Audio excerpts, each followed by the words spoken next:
welcome back to the Andres Escobar Talk Show. This is Julia Laugero, Director of Business Development at LeMay Escobar Architecture. Today we have a very special guest, David Burke. Welcome to the show, David. Thank you. Probably a lot of you recognize David as one of the top contender on Bravo's Top Chef, but maybe not everyone knows that Andres and David are actually not only business partners, but also very good friends. Andres, can you tell us a little bit more how you guys met? Yeah, we met David back in 2015. And there was a project in the Upper East Side on Tavern 62, which is the David Burke Tavern. And we got to know each other, and we clicked almost instantaneously. I mean, we have, very similar chemistry, and we kind of like understand each other without having to say too many things. David, can I ask you a question? What was the first impression that you had when you met Andres the first time? Well, we had a project on the Upper East Side. It was a former restaurant I used to own, so we were going to renovate it, take it from a seafood restaurant to a modern tavern, So I'm very particular, and I like to be involved in, this. I treat restaurants like, especially this one, like it's my house. And so, we started to talk. And the one thing about Andres, he's got ideas. He's a good listener, and he also knows how to deal with a chef. Chefs are usually in charge. We're used to like taking control of, sometimes more than we need to. And as at least in my case, in the kitchen, we certainly are. But then in the front, when you become a chef and an owner, you kind of, you want to make sure those decisions are right. So I had a sense of comfort because his poise and his mannerisms and the way he speaks and his confidence. So, and then as we got, he's like making nice suggestions, but also listening. And whether we use my idea or not, the important thing that he does as a mature guy is he listens and doesn't discount it right away. It doesn't do the push off, which I've seen happen in other places. So, that actually translates to respect, not every idea is for every concept. So the most important thing that happened is we got on the same page as to what my vision was for the place without even talking about the menu yet. And then he also likes to throw in some ideas about so similar to this place in Montreal, or similar to the place in Paris, or similar to this place in Europe, or the look of this hotel in London, so that you have a reference point of what we might be looking for. And I think there's an enthusiasm. What happens, guys, is just that when you get along with a person, life is too short. And what David just said, we are passionate people. We love what we do. Dave has it inside of himself. He just has passion for his trade. He's a fabulous chef. And I love what I do. So when we meet, we actually kind of have fun. It's not necessarily just, I don't look at it as work. I look at it as we're collaborating. He's a show off. And I like designers that are show offs, because without being too flamboyant, but showing off it might not be in the cost of, I built a $5 million restaurant, but the subtle, clever, and unique touches that give you that, that's a cool thing. I'm sitting in David Burke Tavern now, and we're closed. And I haven't been here for a month. And I walk back in this place, and I look at it, and I just love it. So I missed it because it's built to last. It's a sense of timelessness. It's not a trendy feel. It's not a cheap look. It wasn't, trying to keep up with the Joneses and throwing trendy stuff in. We talked about building a timeless, upscale tavern. Let's focus on all the amazing initiatives you're working on. I read a lot about you. I know you have a lot of things on the plate, including two initiatives that really catch my attention. One of them is Feed the Heroes.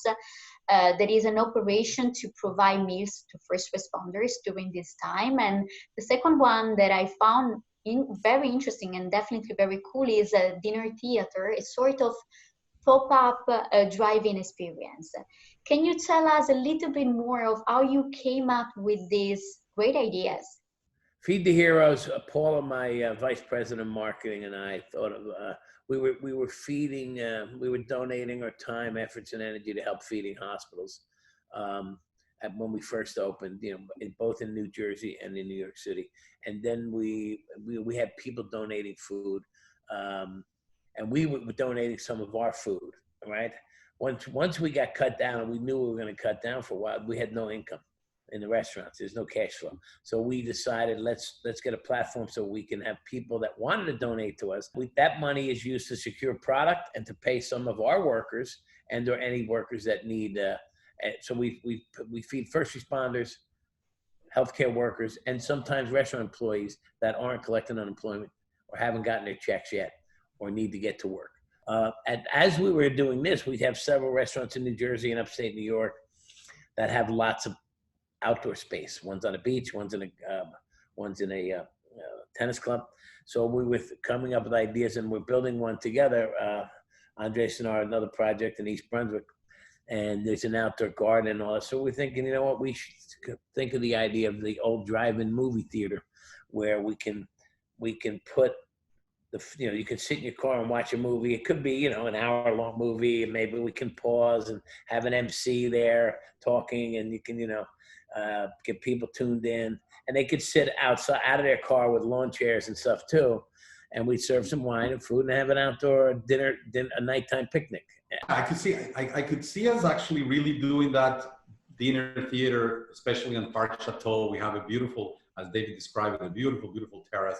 We could outfit it so that you could actually do projection movies. You could have actually, the area where you have the fountain, David, you could actually put a stage, and you could have actually live. You could have a real, like a small, theater set.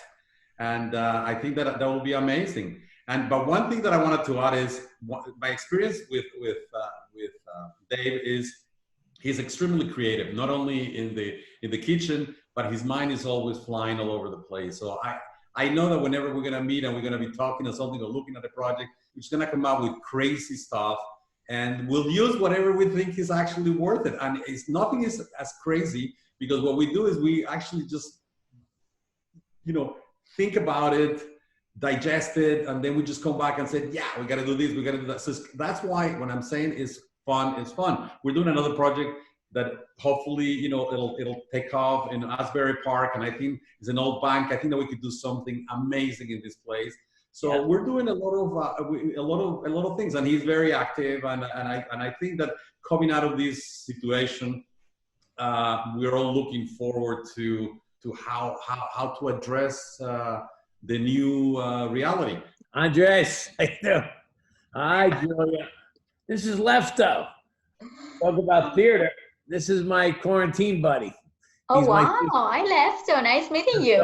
If you want to meet Lefto, go to Chef David Burke on Instagram, and you'll see him and I making cooking videos, teaching people. Right, Lefto? Hi, Andres. Hi, Julia.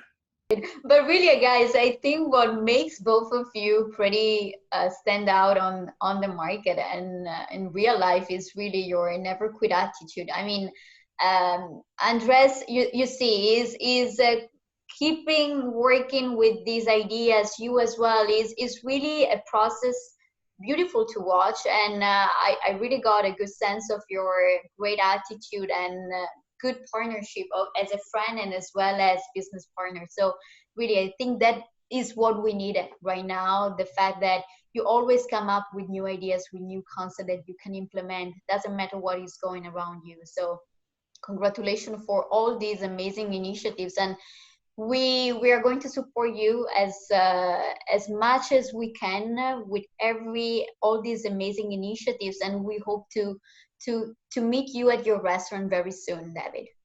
Thank you. I appreciate it. I really do. I enjoyed this. I enjoy working with Andres. And one other note I want to mention is once you do a couple projects with someone, there becomes a trust factor that, he can turn something around quickly. He understands. And I can't believe we had an opportunity to do something in DC. I went down, took some pictures of an old beat up little restaurant. And I sent him the pictures, and I was like, no, you got to go down there. He's like, no. We sit there, And I kind of, then he got the blueprints, and next thing you know, one of the nicest, my partners were like, oh my God, this place is great. I give them the idea, like I want a couple eagles on the wall, this and that. Next thing you know, and then you see it with the technology. But that's a trust factor. I can trust when I pick up the phone and say, listen, I need your opinion on this. What do you think it'll take? How quick can you do it? It's not this, working with Andres it takes things off my table, my desk, and it doesn't become, working with other people makes me babysit, and it gives me another job. I don't need another job, right? So, and it's the same with a chef. If I hire a really good pastry chef, really good one, like the best, I know I don't have to worry about pastry. So I can focus on other things, and that's one of the great things with him, because we've developed like this little, he kind of, there's a relationship now, so he kind of knows what I might like. He certainly might know what I don't like. It's been a good ride, and you know what, and I'm sure that we're going to be doing a lot of stuff together in the near and in the future. Really, thank you so much to be part of this episode. I know Andres loved you, and as I said, we're going to support you as much as possible. And for everyone, thank you for watching, and see you next time. Stay safe and be kind with everyone. Bye. Nice to meet you. Bye.